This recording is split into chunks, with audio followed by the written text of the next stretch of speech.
of your life.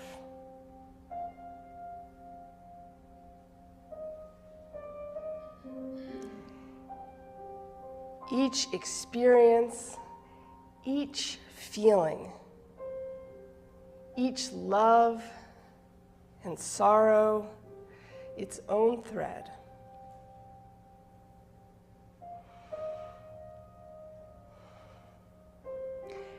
And let each thread take shape in your mind as color or texture or sensation until it becomes almost tangible, to where you could almost hold it in your hands, delicately between your fingers. With all your tenderness, can you begin to weave it all in? Twining green shoots of new discovery. Heavy, drab threads of despair.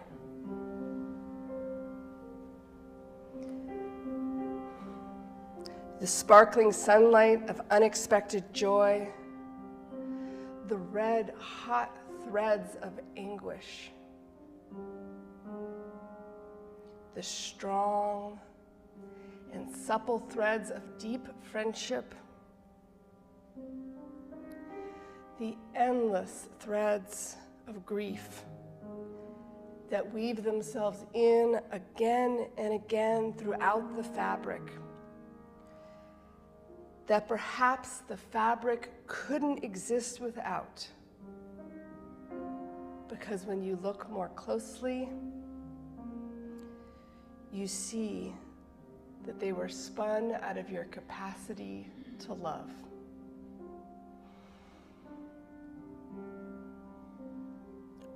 What is weaving itself into your story? What makes the fabric strong? What makes it vibrant? What gives it poignancy?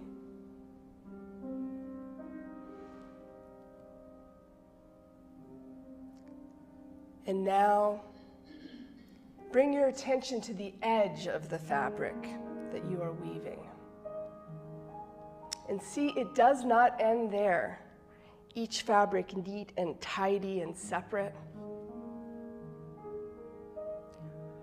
Open your mind, your heart, your spirit to threads being woven from 100, 1,000, from countless others, weaving into yours in colors and textures you could never have imagined.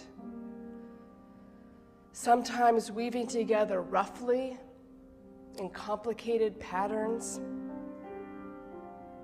sometimes beautifully and seamlessly, sometimes some of both. Can you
I'd like to invite you to find a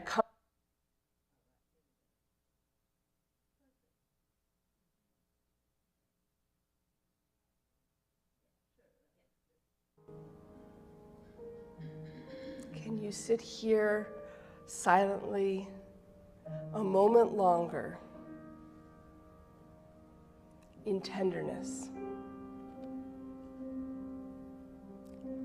in love, in awe at this creation, at all that has been woven?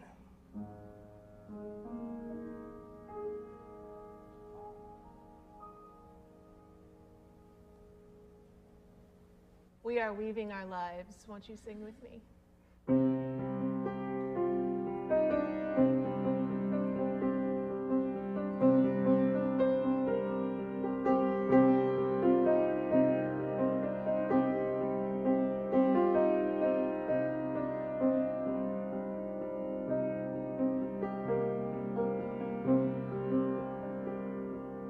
We are weaving our lives.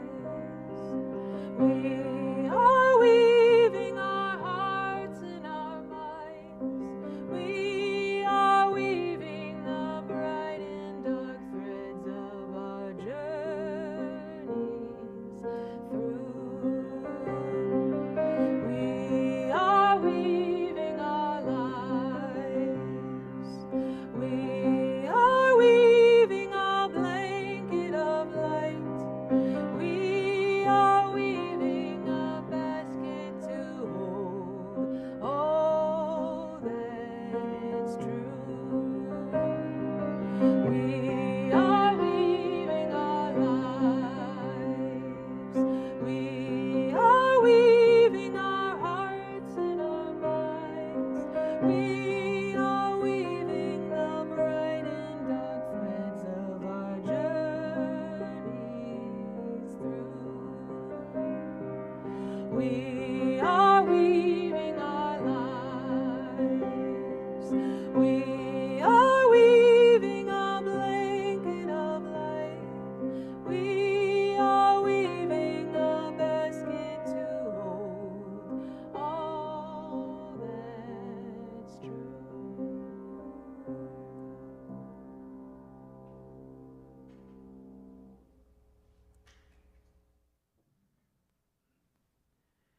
After our song of dedication, the greeters will take up the offering. If you're paying your pledge with a check today, please make a note of that pledge in the memo line. We also share all cash donations and unmarked checks with a local charity. This month, September, our Share the Plate partner is Youth Village, a nonprofit after-school and summer camp for children. They're currently celebrating their 25th year serving our youth. Please be generous. And also, let me introduce the offertory. It's sung by the 2024 GA Choir, which, because it's virtual, it's actually choirs from a lot of different congregations, and it's going to bounce from one to the next. It's called Here Together by Dee Glasgow. But first.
I think everything G.A. does is rather. It's a beautiful song. The sermon today is by the Reverend Dr. Molly Gordon. She's a lifelong Unitarian Universalist from Tulsa, Oklahoma. A graduate of Harvard Divinity School, she serves as minister of the UU Church of Columbia, Missouri, where she is passionate about community organizing, theology, and the warmth and fire of Unitarian Universalism in mid-Missouri.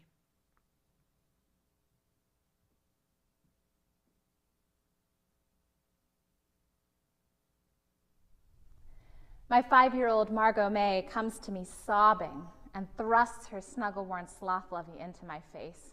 "Baba is ripped," she cries. "I love her so much. Can you fix her?" I tear my eyes away from my phone, where I've been watching a photojournalist's video of a child just like my own, covered in the dust of bombs, vibrating with medical shock and soul trauma beside a pile of rubble in Gaza. Child, I can fix nothing. But I pull her to my chest and let her tears join mine. 30 years before, I sit with my great-grandmother Iva May at the table her mother brought in a wagon across the prairie, running my hand over a notch worn smooth by wagon wheel and worrying of women. I'm 9. We sit packing away blankets whose edges she neatly crochets by feel, her beloved hobby as a seamstress with sight long gone. She gives these blankets to every baby she learns of, the mail deliverer's son, her cousin-in-law's grandson's newborn child. They're all ours, she tells us. That day we are packing away my blankets for the children I do not yet know I will have. "Can you teach me?" I ask, pointing to her crochet hook. Yes, she can. But first things first. Before we learn to weave, we learn to mend. She brings out a needle and thread, a torn old rag. I cut the string, thread the needle, tie the knot, learn the simplest looping stitch. By this, the world is sustained. Just this thread, just this lesson.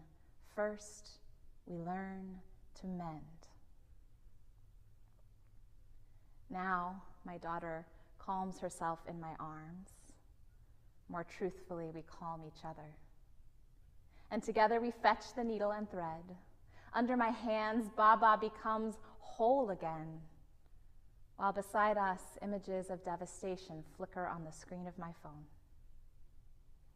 I can fix nothing, but Iva taught me, every baby is ours. First, we learn to mend. It is a theological truth long understood by our tradition that all of our lives are woven and sewn and bundled up into one great tapestry of life. It is a terrible truth of this moment that the weaving is torn and frayed and sliced, sometimes by our very own hands. And I'm not certain that we have learned well to mend. Friends, I want to speak to you today of the web of life, an existential fact about which we Unitarian Universalists love to sing and rhapsodize and sometimes joke. Did you see the UU Valentine that said, "Baby, let's let our interconnected webs interconnect"? It's beautiful, isn't it? The web of life. Sparkling with dew like jewels at every join. All the ways we are connected, accompanied, and so deeply held across all of time and all of space. The depth of our interdependence means that you are in the dancer showing something true about love in the shape of her arm, and in the painting glowing with impossibly captured light. It means there is something of you in the way a rose unfurls, something of you in the engineers that found a way to reach the stars, and something of you in the stars. All of life is woven thick, and that means we are each reflected in poetry and in prayer, in science and in every silence. We are echoed in the ocean waves and found in the deep. How beautiful. You could almost forget, couldn't you, that a spider's web is also the tool of a predator, that a web is sure death for the fly. Our connections are sticky, and sometimes they are terrible. We are in the rot as much as the roses. And there is something of us in the avarice of the billionaire who hoards 10 lifetimes of security while everyone else teeters at the brink of disaster. And we are not separate from the old boy sneering with racist slurs and a powerful need to be better, to make others less, or from the casual, vast cruelty of the truly powerful. We are not separate. And for me, there is this. My great-grandmother, Iva May, crocheted countless soft blankets to hold new life. She also upholstered the plane that destroyed Hiroshima. How do I hold both of those things so tenderly? Our connection is a soothing balm, but it is also in those balms. Every baby is ours, and so is every harm. The tapestry of our lives is thick, woven, warp and weft of love and pain. It is beautiful, and it is awful. Our interdependence is sustaining and threatening. And God, sometimes I wish it was just one or the other. Our whole culture is set up to tell us it's only ever one or the other. My survival brain would really like it to just be one or the other so I would know how to act. All of us sometimes behave like it's only one or the other, like we're all saved or all damned, all good or all bad. Like we could cut away the harm and have only the love. I know I've wished it for my family tree, to trim off the branches of shame and only let the good stuff remain, perfectly formed, all blessed, wholly uncorrupted. I've wished it. And how could I not? It's in our faith to pursue that moral perfection. Our great-grand forefather, William Ellery Channing, told us that we could, that we should grow in likeness to God. Really, that was the Unitarian good news, that we could grow in likeness to God, could become less messy, more divine, leave bad behind for good, make our way up the shining hill, no mistakes. But hills keep rolling on, high to low. And messing up is how we grow, and growing never ends. And no matter the language you use for the ultimate, perhaps you've been left with just that likeness, just that purity, just that choice, perfection or damnation. And are you just exhausted from the climb? Because maybe you're afraid that they're onto you. your congregation, your friends, your colleagues, or your people, that they know you haven't got it all right yet, that there's still some greed in you or some confusion and lots of fear. Maybe you're afraid that you haven't got it all right yet, and that makes you all wrong. And maybe you've even tried to slice yourself out of the web sometimes because nobody told you that you could just keep growing, because nobody ever taught you how to mend. And even when we do feel like we're getting it mostly right, it hurts sometimes to be so tangled up, to be present to all that beauty and all that pain at once, to hold your sparkle-eyed child and her precious stuffed sloth in your lap while another child is covered in the dull dust of bombs, and yet another is dead in her mother's weeping arms. It aches to be so tangled up. No wonder the weaving is frayed.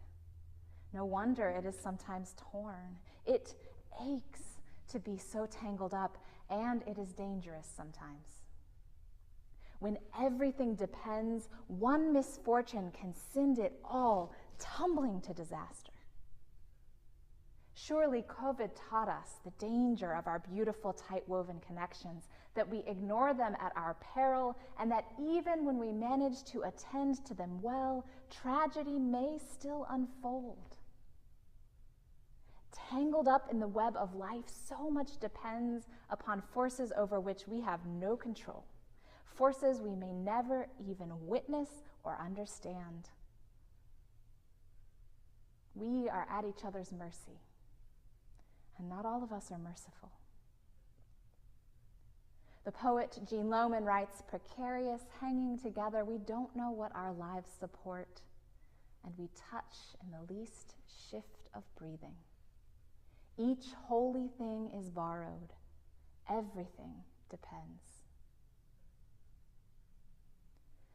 Our interdependence sustains us, and because it sustains us, it also makes us so vulnerable to one another. There is no outright safety to be had in the web of life. There never was. It is dangerous to be so tangled up, and it aches. No wonder the weaving is frayed. No wonder it is sometimes torn. And the call of our faith is to respond to these tangled realities all at once: the sustenance and the danger, the holding and the teetering, the beauty and the pain. We really don't like to feel that second part. Sometimes we try to slash and hack away at the web to avoid that second part. Maybe if we could just cut ourselves away from that interdependence, we could be safe. Maybe alone on our own, it wouldn't ache. If I don't rely on you, I could be sure I was okay. And if I leave first, they can't kick me out. And if I distance myself from your mistakes, I won't get kicked out too. And I'll never have to reckon with the shame of things I used to do before I knew. So slash and hack and tug away. And the power hoarders and the supremacy systems and the forces of empire, well, they are standing by, sharpening their knives. They're whispering to us that we don't have to depend, and that the cost of our separation, well, it would only be the parts of us that hurt in the first place. All we have to do is cut out the warp of the weaving, slice away the pain and fears, cut out the anger and the longing. That doesn't sound like such a bad deal, does it? Until the weaving won't hold, because we aren't whole.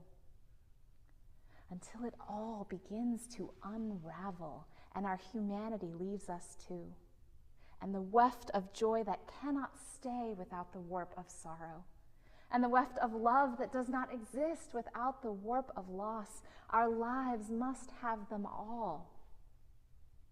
And not just our lives, life on earth must have it all, every strand, every warp and weft. Yes, it aches to be so tangled up. Yes, it is dangerous sometimes. And yes, empire is standing ready with a knife, inviting you to cut your way free of the web. Don't. You must stay. You must stay woven in. Everything depends on us all staying woven in, on us each learning to mend. Everything depends. And any separation we might win would be an illusion anyhow. Interdependence is beautiful and it is terrible, but more than that, it is. Our entanglement comes from living in a universe of bouncing atoms and growing life and exploding stars. We cannot escape it if we try, and we harm it when we try. We harm it when we try.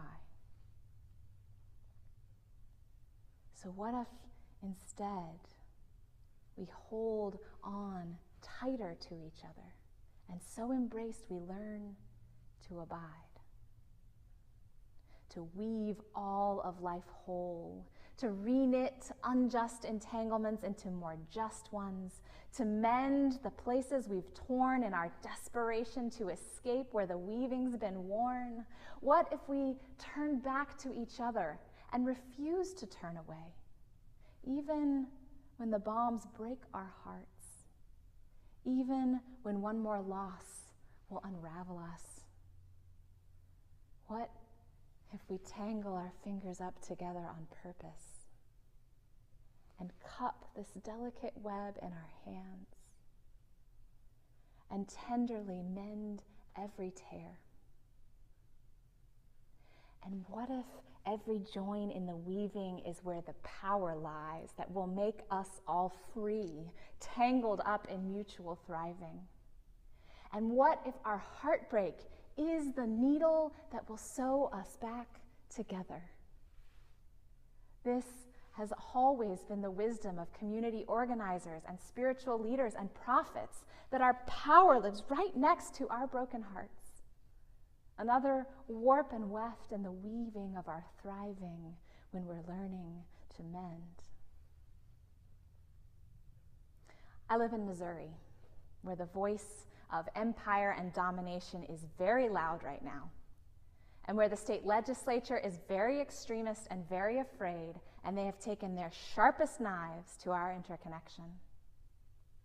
They are afraid of how life and death intertwine, so they have banned abortion. They are afraid of how possibility and unruliness dance together, so they have banned gender-affirming care. They are afraid of the way curiosity unfolds into deeper mystery, so they are defunding education. And I wonder, where are their hearts broken to?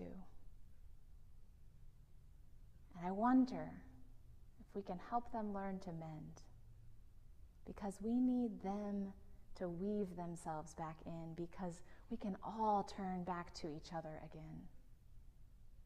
Because right next to the threads that they have tattered, there is also a strong woven Missouri, ready to receive and reweave what is frayed. A Missouri where farmers with Missouri Rural Crisis and activists from the Organization for Black Struggle and union members from Jobs with Justice have spent years investing in our web, building deep relationships together, fighting factory farming together, protesting police brutality together, successfully raising the minimum wage together, getting abortion rights on the ballot together, because they know that they're intertwined. Because they know in their bones that their interdependence is an inescapable fact. Because they would not leave this web even if they could, because even though it aches and even though it is dangerous sometimes, it is so sustaining and so beautiful. In this Missouri, we live in a vast and shining web of organizing relationships where we stay connected, where we prize our interdependence, where we turn toward each other, where we mend what we tear. And yes, we are heartbroken together. And there we find our power. I hope you have a web like that too, in your community, in your congregation, in your beautiful family of choice. I hope you are weaving a beautiful web like that where we already know that love and loss are intertwined. And because we've accepted that tender truth, the power of our care cannot be stopped. And this too is the promise of our faith. That when we accept the tender truth of our aching, dangerous, sustaining connection, the power of our care cannot be stopped. You know the whole woven web, joy and sorrow, hope and despair, and at our best we are rooted in it, and we are sustained by it, and there is nothing woven that we need to fear because we are learning to mend. Because we are willing to cry and rage together and dance and rejoice together. And with the strong threaded needle of our heartbreak and our care, we are present to all of it together. And that is where our power lies. In depending on each other and knowing we depend on each other and being unafraid to depend on each other because it's all woven so tight, because everything depends. I am sitting with my daughter, mending her snuggle-worn sloth and stitching myself in with the children of Gaza. I am sitting with my ancestor learning to sew and stitching myself in with the victims of that bomb. I am sitting here with you, deep in the web. We are here together, tangled up in the gorgeous ache of love, weaving and mending, and when all else fails, joining our tears. By this, the world is sustained. Just these threads, all of them, wound and bound together, unbroken or mended, encircling. And finally, we pray, we promise, we proclaim. Finally, woven whole.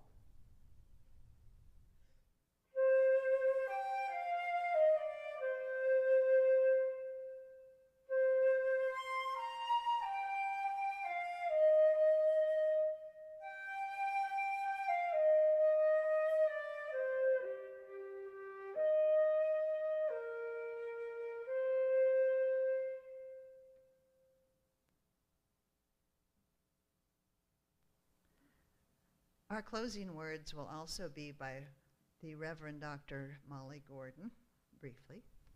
And then it will go right into our postlude, which is called Circle Round for Freedom. It again involves many congregations. You'll see a ball of yarn being tossed from person to person within the congregation physically, and then virtually to people in the next congregation. So our closing words and then postlude.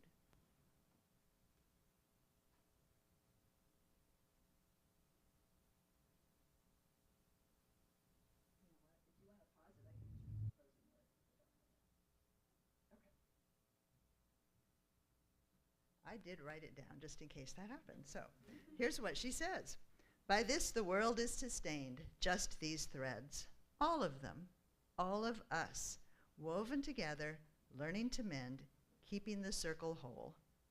Go in blessing you use, and be a blessing to the world that needs our care. And now the postlude.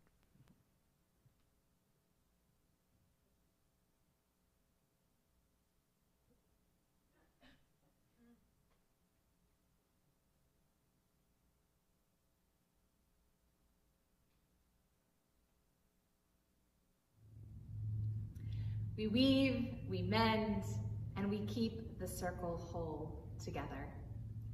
As we pass this yarn ball around the country to UU congregations all over the United States, will you join us in singing Circle Round for Freedom?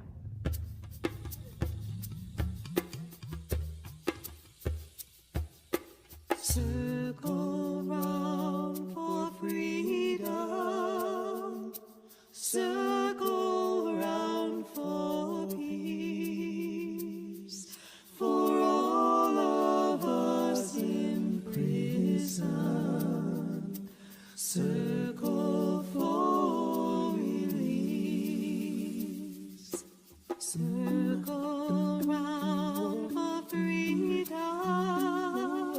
circle round for peace, for all of us in prison, circle for release, circle for the planet, circle for each soul, for the children of our children, keep the circle, circle round for freedom, circle round for peace, for all of us in prison, circle for release, circle for the planet, circle for each soul, for the children of our children, keep the circle.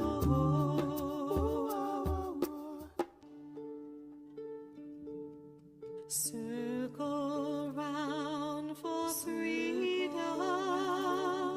circle round for peace, for all of us in prison, circle for release, circle for the planet, circle for each soul, for the children of all the children, for the keep the circle, keep the circle, keep the circle, circle round for freedom, circle round for peace, for all of us in prison, circle for release, circle for the planet, circle for each soul, for the children of our children, keep the circle whole, for the children of our children, keep the circle whole.